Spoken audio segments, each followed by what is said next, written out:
welcome back my YouTube channel.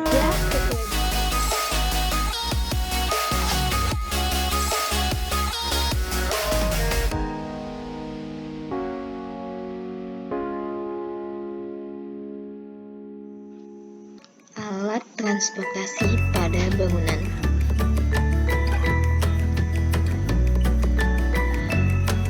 Sebelum kita masuk ke materi, kita harus mengetahui dulu apa itu sirkulasi dan alat transportasi. Nah, sirkulasi di sini merupakan jalan lalu lalang dari jalan masuk di luar bangunan sampai masuk ke dalam bangunan. Nah, alat transportasi itu sendiri merupakan alat yang menunjang atau memberikan fasilitas sirkulasi dalam bangunan, gedung bertingkat, serta merupakan sarana prasarana yang memperlancar pergerakan manusia di dalamnya. Nah, sirkulasi vertikal.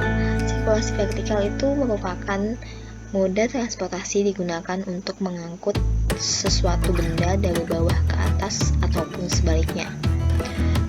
Sedangkan sirkulasi horizontal merupakan jalan lalu lalang antar ruang dalam satu lantai.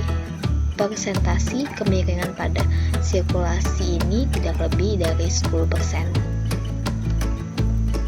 Selanjutnya, transportasi manual merupakan pergerakannya masih mengandalkan tenaga manusia untuk berpindah antar level lantai.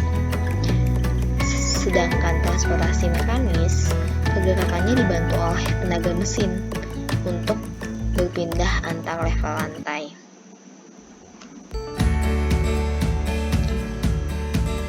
Contoh transportasi horizontal. Yang pertama, koridor. Untuk perancangan koridor ini, yang pertama urutan yang logis baik dalam ukuran ruang, bentuk, dan arah. Yang kedua, pencapaian yang mudah dan langsung dengan jarak sependek mungkin. Yang ketiga, memberikan gerak yang logis dan pengalaman yang indah bermakna. Yang keempat, aman, persilangan arus sirkulasi sedikit mungkin atau dihindari sama sekali. Yang keempat, cukup terang. Yang kedua, contoh transportasi horizontal itu conveyor. Yang pertama itu merupakan alat angkut untuk orang atau barang dalam arah yang mendatar atau horizontal. Yang kedua, digunakan dalam jarak tertentu, gunanya untuk menghemat tenaga. Yang ketiga, dipasang di bandara, terminal, atau dan tempat. Selanjutnya itu transportasi vertikal. Contohnya itu lift. Lift itu merupakan angkutan transportasi vertikal yang digunakan untuk mengangkut orang atau barang. Yang kedua, seringkali lift ini disebut dengan elevator ya. Yang ketiga, umumnya digunakan di gedung-gedung bertingkat tinggi, biasanya lebih dari 3 atau 4 lantai. Dan untuk lift ini, kemampuan orang untuk naik turun hanya mampu dilakukan sampai 4 lantai. Yang ketiga itu di lift ini ada 3 mesin, yaitu hidraulik, klakson atau katrol tetap, dan hoist atau katrol ganda. Ya, untuk kriteria perancangan lift penumpang yang perlu diperhatikan itu yang pertama itu tipe dan fungsi dari bangunan. Yang kedua, banyaknya lantai. Yang ketiga, luas tiap lantai. Yang keempat, dan intervalnya. Untuk lift ini dapat dibagi menurut fungsinya. Yang pertama itu fungsi lift itu sebagai lift penumpang. Nah, untuk lift penumpang ini bisa kita lihat contohnya di sini, berfungsi untuk mengangkut manusia. Nah, untuk yang kedua itu lift barang atau proyek kerapatan. Ini berfungsi untuk mengangkut barang. Nah, contoh lift barang. Nah, yang ketiga ini lift uang atau makanan. Nah, kita itu jarang ya melihat lift uang atau makanan. Nah, Ini contoh lift uang atau makanan. Nah, lift uang atau makanan ini berfungsi untuk mengangkut makanan atau uang atau lain-lainnya.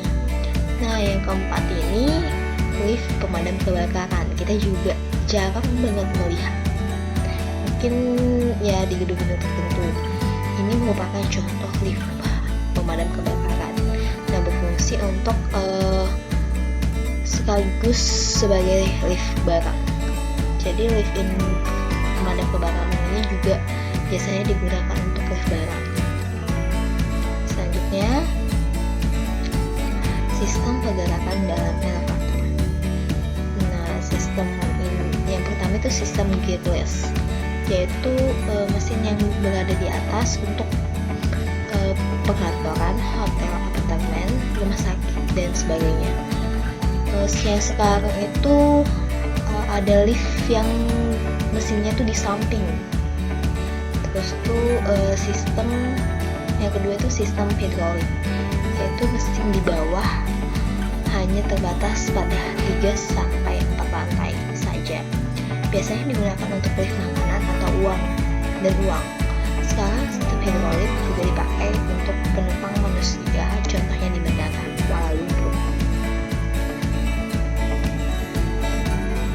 Rumah lift. Nah, lift ini juga ada rumah-rumahnya ya. Pertama itu lift pit. Lift pit ini merupakan tempat pemberhentian akhir yang paling bawah, berupa buffer, sangkar, dan buffer beban penyeimbang. Karena letaknya yang paling bawah harus dibuat dari dinding kedap air. Yang kedua itu ada ruang luncur atau hoistway. Tempat meluncurnya sangkar atau kereta lift. Terdapat pintu-pintu masuk ke kereta lift. Tempat meluncur beban penyeimbang, meletakkan rel peluncur dan beban penyeimbang. Nah, yang ketiga itu ada ruang mesin. Tempat meletakkan mesin atau motor taksi lift, dan tempat kontrol panel yang mengatur jalannya lift ini ya. Bentuk dan macam lift berdasarkan fungsi dan kegunaan gedung. Yang pertama itu lift penumpang yang tertutup. Nah, lift ini sering kita jumpai di kantor. Yang keempat sisinya itu tertutup yang disesuaikan dengan kebutuhan standar. Yang kedua itu lift penumpang yang transparan.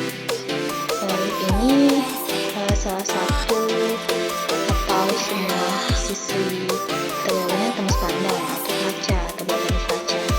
Biasanya disebut juga lift panorama. Dan biasanya itu yang ada di penumpang yang transparan biasanya ada mall dan pusat perbelanjaan. Ketiga itu ada lift untuk rumah sakit. Mesinnya itu untuk rumah sakit, maka dimensi besarannya itu memanjang dan 2 pintu pada sisinya. Panjang pasien dapat terakomodasi dengan layak. Yang keempat itu lift untuk kebakaran atau belakang. Ruangnya tertutup, interior sederhana, digunakan untuk jika terjadi kebakaran. Interiornya harus tahan kebakaran minimal 2 jam dengan ruang puncungnya terbuat dari beton atau dinding tahan.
transportasi vertikal,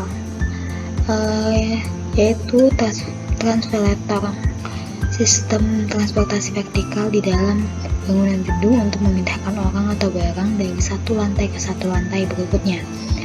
Transportasi orang dengan barang yang di dalam troli. Nah, untuk waktu perancangan transpeletor ini, sudut kemiringan lebih didasarkan pada keterbatasan perencanaan dan kenyamanan. Yang kedua itu tinggi antara lantai lebih didasarkan pada keputusan perencanaan.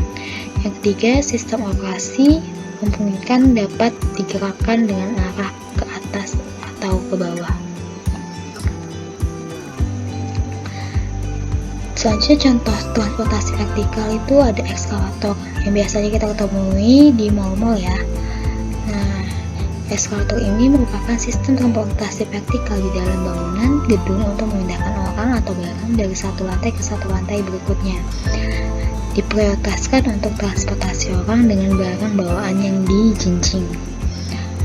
Faktor perancangan ekskavator ini yang pertama, sudut kemiringan lebih didasarkan pada keterbatasan perencanaan dan kenyamanan.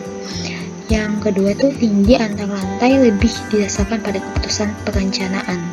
Yang ketiga, sistem operasi memungkinkan dapat digerakkan dengan arah ke atas atau ke bawah. Selanjutnya ada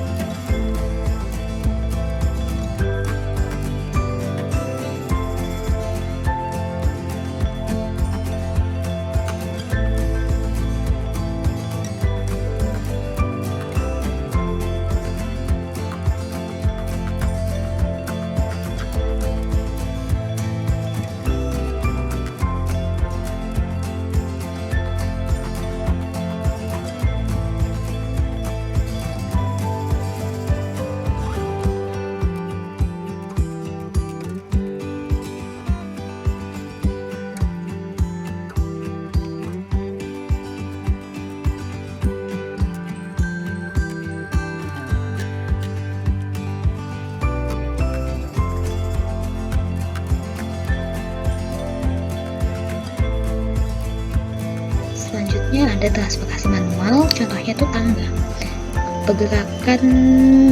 Pergerakannya masih dia mengandalkan tenaga manusia untuk berpindah dari antar level lantai. Tangga ini merupakan jalur yang mempunyai undak-undak atau terap yang menghubungkan satu lantai dengan lantai di atasnya dan mempunyai fungsi sebagai jalan untuk naik dan turun antara lantai tingkat. Yang kedua, penempatan atau letak beban tersendiri mudah dilihat dan dicari orang. Tidak berdekatan dengan ruang lantai agar tidak mengganggu aktivitas penghuni lain. Tangga juga mempunyai fungsi sebagai jalan darurat, direncanakan dekat dengan pintu keluar sebagai antisipasi terhadap bencana kebakaran, gempa, runtuhan, dan lain-lain. Sirkulasi umum dan ada tangga yang digunakan untuk kepentingan darurat. Selanjutnya, transportasi manual, contohnya itu ram. Ram ini penggunaannya masih mengandalkan tenaga manusia untuk berpindah antar level lantai. Ram ini merupakan bidang miring yang menghubungkan perbedaan ketinggian lantai. Memiliki tingkat kemiringan tertentu yang dapat dilalui dengan nyaman oleh manusia. Ram ini memiliki keunggulan dibanding tangga, yaitu bisa dilalui oleh roda, baik oleh kursi roda, kendaraan, maupun troli barang. Maka oleh sebab itu bangunan yang menggunakan ram ini ramah di kabel, hendaknya ramah di kabel, sehingga masih terjangkau oleh pengguna kursi roda.